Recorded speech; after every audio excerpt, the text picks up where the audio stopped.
చెరకు ఇది తక్కువ కాలం పంట కాదు, నెలల పాటు పెరిగే దీర్ఘకాలిక పంట. అందుకే ప్రతి దశలో సరైన పోషణ అవసరం. చాలా చోట్ల రైతులు ఎరువులు 1-2 సార్లు మాత్రమే వేస్తారు.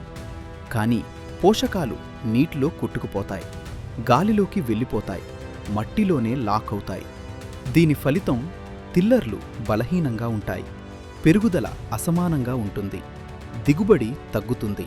ఈ సమస్యకు పరిష్కారం బయోఫ్యాక్టర్, చెరకు పంట పూర్తి పోషణ కార్యక్రమం. మొదటి దశ నాటే దశ. ఈ దశలో వేర్లు బలంగా రావాలి, అందుకే వాడాలి ఆధార్ గోల్డ్. ఆధార్ గోల్డ్ అనేది గ్రాన్యూల్స్ రూపంలో ఉన్న మకాన్సార్టియం బయోఫెర్టిలైజర్.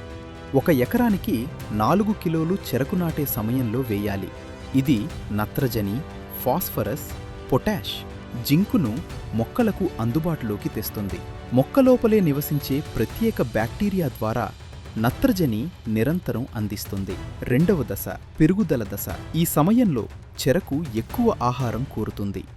ఈ దశలో రసాయన ఎరువులతో పాటు bio double action program bio DAP 1 ఎకరానికి 50 కిలోలు వేయాలి. ఇది ఫాస్ఫరస్ లభ్యతను పెంచి ఎరువుల వినియోగ సామర్థ్యాన్ని పెంచుతుంది. మూడవ దశ గ్రాండ్ గ్రోత్ మరియు పక్వ దశ. ఇక్కడ పొటాష్ కీలక పాత్ర పోషిస్తుంది. ఈ దశలో బయో పొటాష్ 50 కిలోలు లేదా డ్రిప్ ద్వారా హైకే 2 నుండి 3 లీటర్లు వేయాలి. దీంతో చెరకు కాండం బరువు పెరుగుతుంది, రసం నాణ్యత మెరుగుపడుతుంది, షుగర్ రికవరీ పెరుగుతుంది. పంట కోత తర్వాత చెరకు మిగులు కాల్చడం మట్టికి, పర్యావరణానికి హానికరం.